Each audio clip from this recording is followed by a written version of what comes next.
Au sommaire de cette édition, à Koumé, quartier général de la CMCI, ce 20 octobre marquait la 8e session de la croisade du ministère. Compte rendu de cette session dans cette édition. Après la première semaine de travail pratique sur le retour à Dieu et l'établissement dans le jeûne qui plaît à Dieu, conformément à Ésaïe le chapitre 58, la CMCI Abidjan a entamé ses nuits de prière avec le pasteur Boniface Peigné ce lundi 20 octobre. Et on ira du côté du Cameroun à Loum, où notre correspondant Clovis Forzo nous fera le point de la 54e croisade d'évangélisation. Tout est accompli.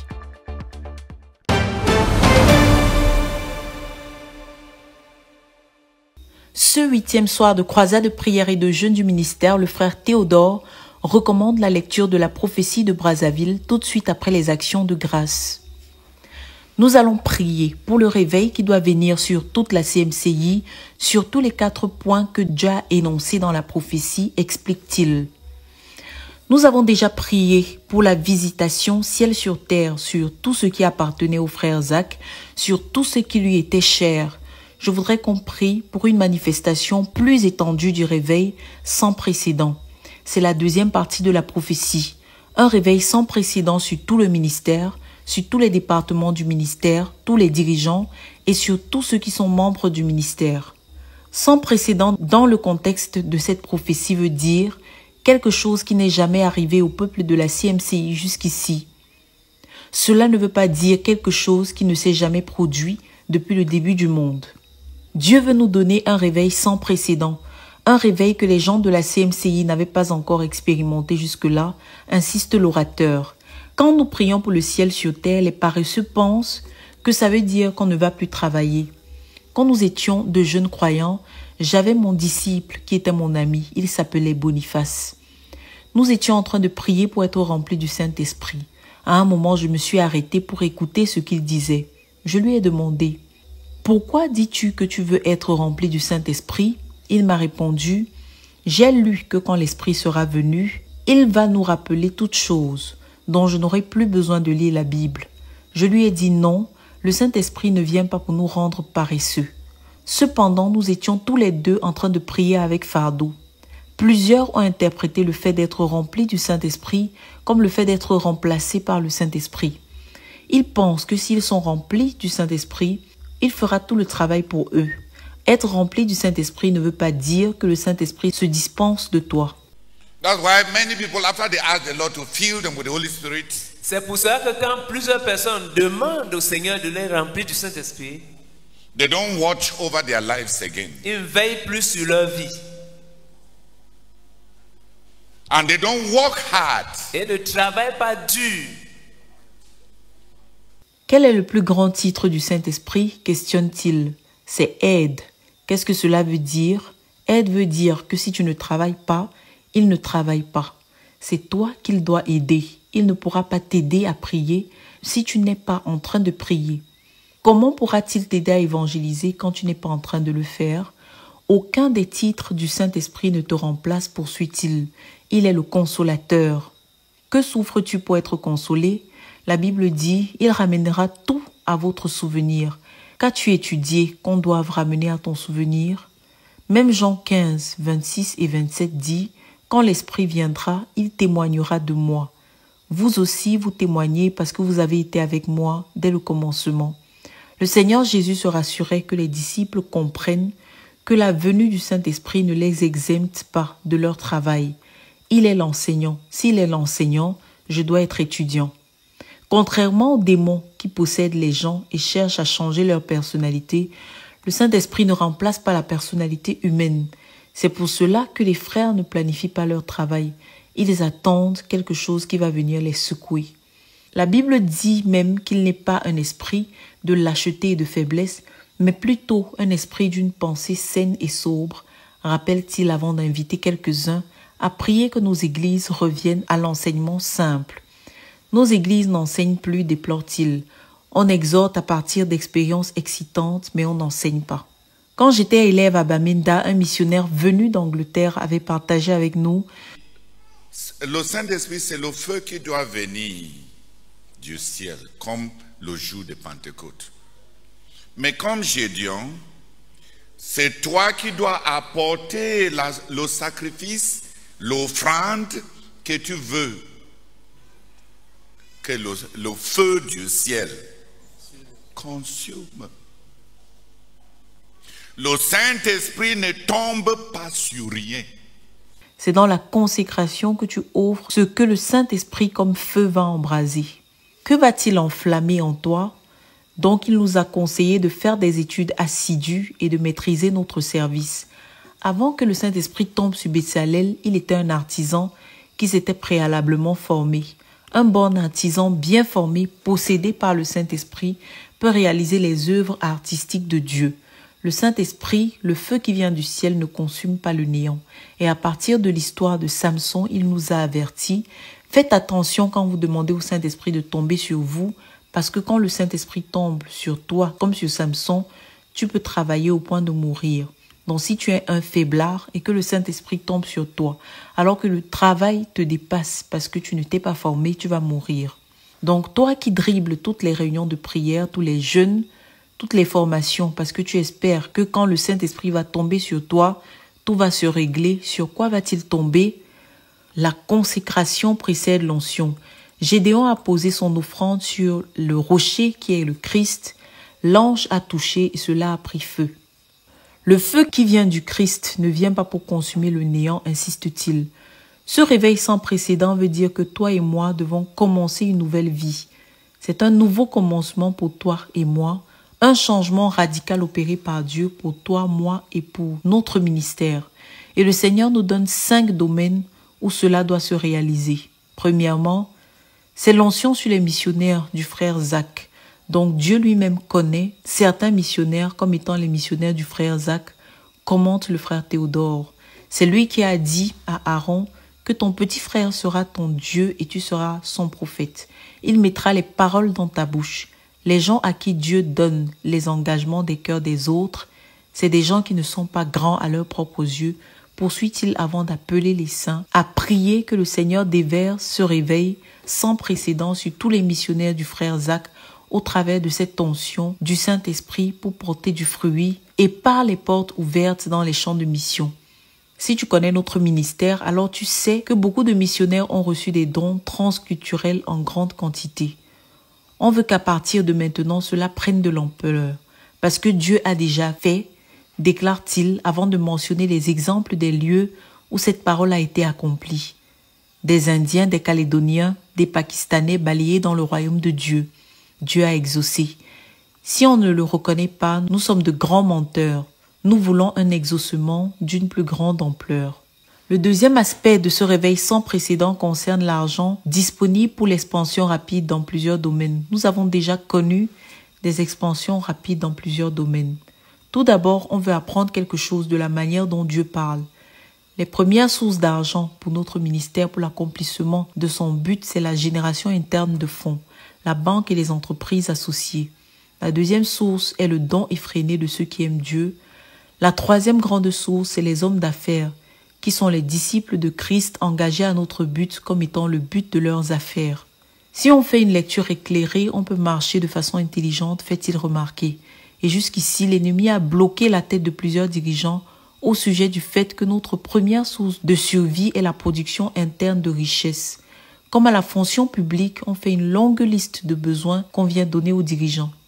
Les quelques personnes responsables de départements générateurs de revenus sont des voleurs qui s'approprient ces départements à des fins personnelles, déplore-t-il, avant d'appeler les frères à remercier le Seigneur parce qu'il nous donne plusieurs pistes pour le développement à travers ce réveil qui touche les finances. Nous avons plus de 20 départements qui sont des entreprises. Pourquoi les choses de Dieu ne prospèrent-elles pas entre nos mains? On risque de perdre sa vie en s'amusant avec les choses de Dieu, comme ce serviteur inutile jeté dans les ténèbres du dehors. Le Seigneur, en nous parlant de ce réveil, nous donne 3 grandes pistes. La banque, les entreprises génératrices de revenus qui vont grandir, exploser et apporter de grandes bénédictions, de sorte que le ministère dispose de fonds pour des expansions rapides. Si tu as un département pour générer les ressources et tu n'apportes pas ces ressources à cause de la confiance qu'on t'a faite, c'est parce que tu détestes personnellement le dirigeant. tu as besoin de réussir pour qu'on te reconnaisse comme quelqu'un qui fait partie du ministère, interpelle-t-il. Remercions le Seigneur parce que dans cette révélation de réveil sans précédent, il nous donne 3 grandes sources de fonds. Remercions le Seigneur pour ce qui a déjà été fait. 90% des charges de fonctionnement de l'UMPJ sont générées à l'interne. Le Seigneur Jésus avait demandé à Pierre de laisser la pêche pour le suivre, mais il avait besoin de la pêche de Pierre pour payer les impôts.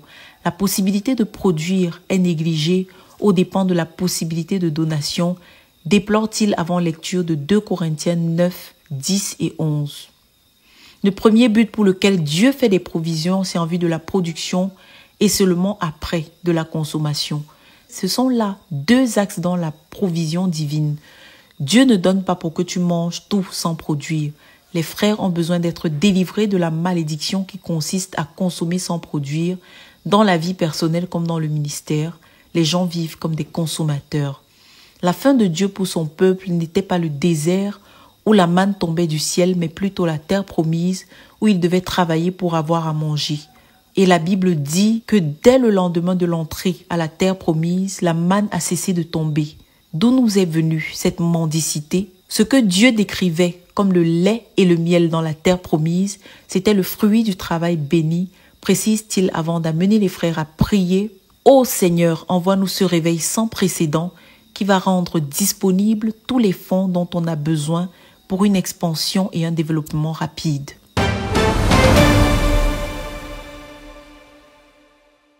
L'ennemi de chacun de nous, c'est le moi. C'est une guerre contre le moi. Dites aux frères que c'est par prophétie. Dieu dit que votre adversaire, c'est le moi. Le jeune-ci sera béni si chacun livre la bataille contre son moi.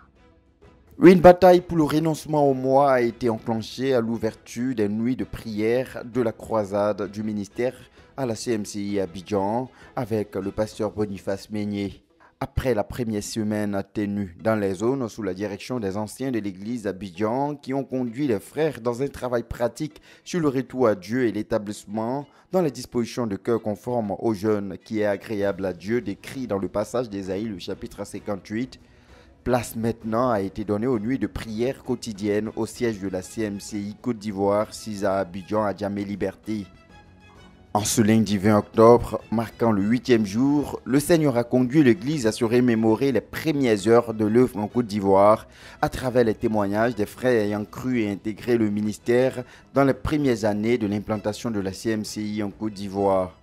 À partir de ces témoignages mettant en avant le zèle, la détermination passionnelle des premiers croyants de l'œuvre dans la dite nation, le pasteur Boniface Meigné a démontré que l'une des manières pratiques de revenir à Dieu, c'est de se souvenir des premiers jours de notre conversion pour revenir aux choses que nous pratiquions qui ont été abandonnées.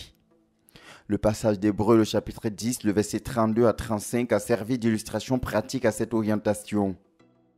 Souvenez-vous de ces premiers jours, quand le zèle était fort, propre, la communion fraternelle était parfaite, quand il n'y avait aucun murmure contre un seul frère, quand on courait pour aller au lieu de la prière et quand on dansait sous la pluie avec joie, quand on partageait sa nourriture avec un frère dont on ne connaissait même pas le nom. Souviens-toi de ces premiers jours. Tu peux regarder ton passé, puis tu vois comment tu es fort et grand. Tu peux aussi regarder ton passé, tu vois comment tu deviens petit par rapport aux premiers jours. Et c'est ce qu'il faut rechercher. Les premiers jours de notre conversion sont très riches. Si tu laisses l'Esprit de Dieu te montrer la grandeur d'hier, la splendeur, la gloire et les compromis d'aujourd'hui, tu vas commencer à te repentir profondément. Tu peux réaliser que tu as fait beaucoup de petites choses et qui t'ont refroidi. Et le passage de Jérémie, le chapitre 2, le verset 1 à 2, donne des lumières supplémentaires à cet effet. La parole de l'Éternel me fut adressée en ces mots. Va et crie aux oreilles de Jérusalem. Ainsi parle l'Éternel. Écoutez. Je me souviens de ton amour. De ton amour. Lorsque tu étais jeune. Lorsque tu étais jeune. De ton affection lorsque tu étais fiancé. Et ton affection lorsque tu étais fiancé. Quand tu me suivais au désert. C'est à ce moment-là que tu me suivais, même dans le désert. Dans une terre inculte. Là, il n'y avait personne. On ne pouvait rien produire. Rien planter, continue. Israël était consacré à l'Éternel. À cette époque-là, tu étais consacré à moi. Il était les prémices de son revenu. Et tu étais mes prémices. Tous ceux qui en mangeaient se rendaient coupables. Et je te protégeais. Et le malheur fondait sur eux, dit l'Éternel. J'ai jugé tes ennemis. Dieu pense à notre passé. Il veut que chacun se restaure. Chacun se restaure.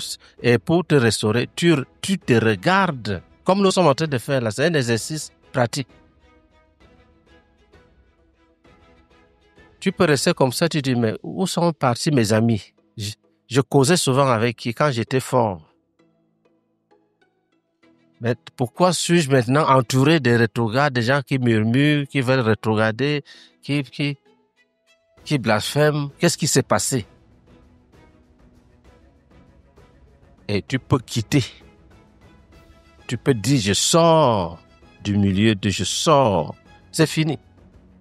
Le croyant a donc lui-même une grande part de responsabilité dans sa restauration, dans la marche avec Dieu. Et comme révélé par le pasteur Meignet, le plus grand ennemi du croyant à ce niveau de sanctification et de retour à Dieu, c'est le moi. D'où l'invitation à toute l'Église à traiter sérieusement la question du renoncement au moi au cours de ce jeûne.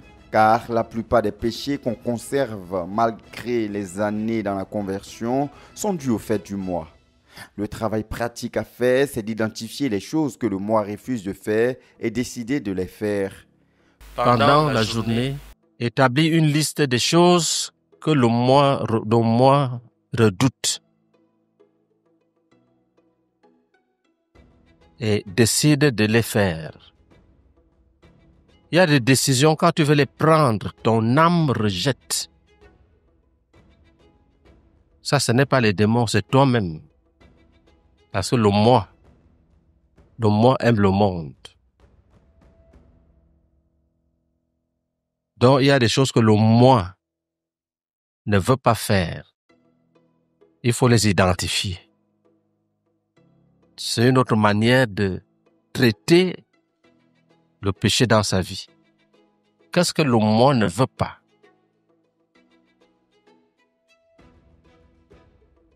Est-ce que nous sommes ensemble?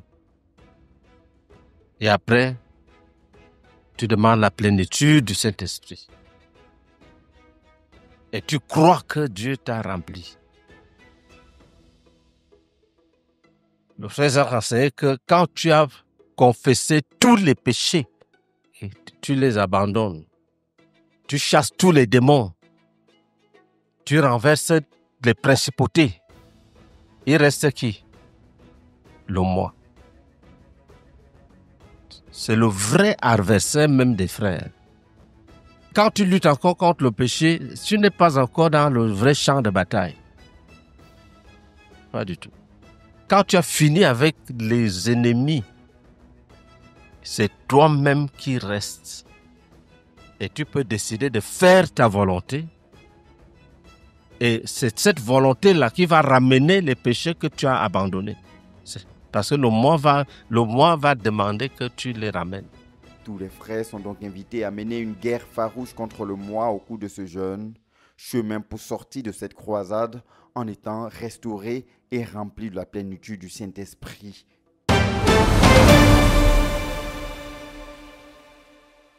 Le ciel était en joie du vendredi 17 au dimanche 19 octobre à la place des fêtes de Loum, localité du département de Mungo, avec plus de 109 000 habitants. La ville a vibré au rythme de la 54e croisade internationale d'évangélisation. Tout est accompli, conduite par l'évangéliste international Joseph Ngandou. Dès l'ouverture, l'atmosphère a été marquée par une ferveur particulière. Les semeurs de Loum ont introduit la croisade avec un puissant ton de louange et des chants spéciaux, plongeant la foule dans une profonde préparation animée de grandes attentes.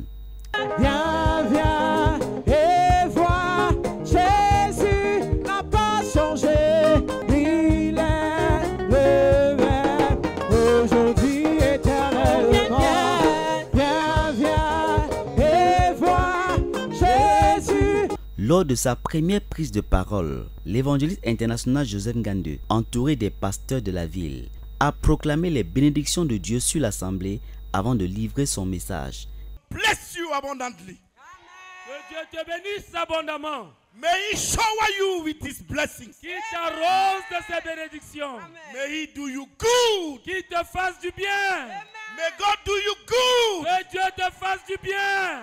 In the mighty name of Jesus. Au nom puissant de Jésus. Proclamons. We proclaim. Sur Loum. On Loum. Que Jésus-Christ est Seigneur. That Jesus Christ is Lord. Nous proclamons sur Loum la seigneurie de Jésus. We proclaim over Loum the Lordship of Jesus. Ce fut le point de départ de 3 soirées mémorables à travers des messages puissants d'évangélisation. Le Saint-Esprit a touché des centaines de cœurs chaque soir lors de l'appel. Des foules entières s'avançaient publiquement pour se donner au Seigneur Jésus-Christ devant une nuée de témoins, scellant ainsi leur engagement pour la vie éternelle. La seconde partie du ministère fut consacrée aux guérisons et aux délivrances, où les chaînes anciennes de captivité, de la maladie et d'envoûtement ont été brisées par la puissance de Dieu. Une maladie en moi, I had a certain sickness in me qu'on appelle l'hernie ombilicale. that they call, as you heard, Cela était dans mon ventre. hernia. That she said umbilical hernia. It was in her stomach. À ce niveau-ci, mon ventre était comme s'il y avait le ballon. Et il y avait une bosse qui sortait. So she said at the level of her stomach, it was as if there was a ball there. On a décidé de m'opérer. And they decided to operate her. Ma tante a refusé. My auntie refused. Et ce mal-là, And that pain, ça me refuse de faire certains travaux durs. it hinders me from doing some hard work. Même porter les choses qui pèsent. Even to carry heavy things. Il y a des moments que ça se soulevait à moi. There were times the pain used to rise up in me. Même respirer, j'étais dépassée. Even to breathe was difficult.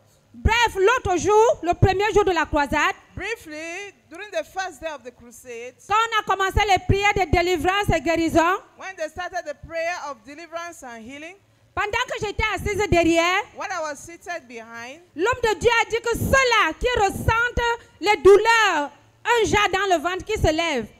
the man of God said, all those who feel a type of pain in their stomach, stand up. Et vraiment, j'ai commencé à ressentir un tourbillon qui était dans mon ventre. I started feeling a certain turbulence in my stomach. Je sentais sérieusement mal. I felt bad. Et je suis venue m'asseoir ici devant. And I came and sat here in front. On a prié pour moi. They prayed for me. On a fait l'imposition des mains sur moi. They imposed hands on me. Je suis rentrée à la maison. Un sommeil profond m'a pris. And a certain deep sleep. Jusqu'à maintenant, je ne ressens plus la douleur. And right up Alléluia. I don't feel the pain. Applaudissez pour Jésus. Et la bosse qui était sur mon ventre, And that swelling that was around my stomach, cela a disparu. it has also disappeared. Alléluia, alléluia, alléluia. Donc je rends grâce à Dieu pour ma guérison authentique que j'ai reçue hier. I thank Les témoignages se sont multipliés pendant les 3 soirs. Plusieurs ont été guéris sur le champ et d'autres ont constaté leur guérison dès leur retour à la maison.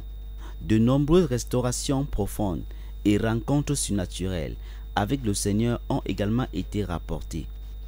Parmi les vies transformées, nous retenons l'histoire bouleversante de cette femme radicalement changée par la puissance de Dieu. Vendredi, on Friday, j'étais dans mes balades, le frère m'a donné l'invitation, j'ai honoré. Mais quand je voulais venir, j'avais une lourdeur. When I wanted to come here, I had some heaviness. J'ai dit, Seigneur, aide-moi car je vais aller là-bas. Lord, help me to be there. Et le premier jour, j'étais en train de saigner. Mais ce n'était pas mon moment de saignement. On that first day, I was bleeding, but it was not J'ai the dit, time Seigneur, for mais my, comment for est-ce my possible? menses. Et ça coulait comme de l'eau. I was flowing like water. J'ai dit, ça c'est une manipulation satanique. I said this is a satanic Quand manipulation. je suis arrivée ici le premier jour, When I reached here the first day, j'avais très mal au bas-ventre. I was feeling La pain, douleur se repentait jusqu'à mes reins. and that pain went right to my waist. Après la prière, je suis rentrée à la maison. After the prayer, I went home. C'était le premier It jour. was the first day. Ça a cessé It de stopped. couler. Et aujourd'hui, ça ne coule plus. The blood stopped flowing. So, Alléluia. amen. Le deuxième jour, The second day, le Seigneur a encore fait quelque chose pour moi. the Lord still did something for me. J'ai une douleur à la fosse iliaque droite. Parce que j'ai déjà été opérée par une appendicite aiguë. I had a pain on my stomach here because Mais I le had been deuxième operated jour, from appendicitis. quand ce mal débutait, je vous assure, si je ne m'assois pas ou si je ne bois pas de l'eau, le mal là ne va pas stopper. When the pain starts, if I don't sit down or I drink water, that pain. Mais hier après la prière, But yesterday after the prayer, oh Dieu, merci Seigneur, la douleur est partie. that pain. Cette croisade, la première depuis le départ dans la gloire du père fondateur, l'apôtre Zacharias Tanefumun en 2009, a été accueillie avec une immense joie par les dirigeants de l'UM et les saints. Au terme de ces 3 jours de croisade, la moisson a été abondante. L'équipe a enregistré 428 miracles de salut, 277 rétrogrades restaurés, 160 délivrances authentiques, 158 guérisons instantanées, 561 livres distribués, en plus de nombreux traités évangéliques. Les dirigeants et faiseurs des disciples se sont immédiatement mis à l'œuvre pour accompagner les nouveaux convertis et les rétrogrades restaurés afin d'assurer leur affermissement spirituel et faire d'eux des disciples du Seigneur Jésus-Christ pour qu'aucune des âmes que le Seigneur a sauvées et restaurées pendant cette croisade ne se perde. Le regard est désormais tourné vers la prochaine étape, Beberati, en République centrafricaine, du 24 au 28 octobre pour une nouvelle invasion de l'Évangile.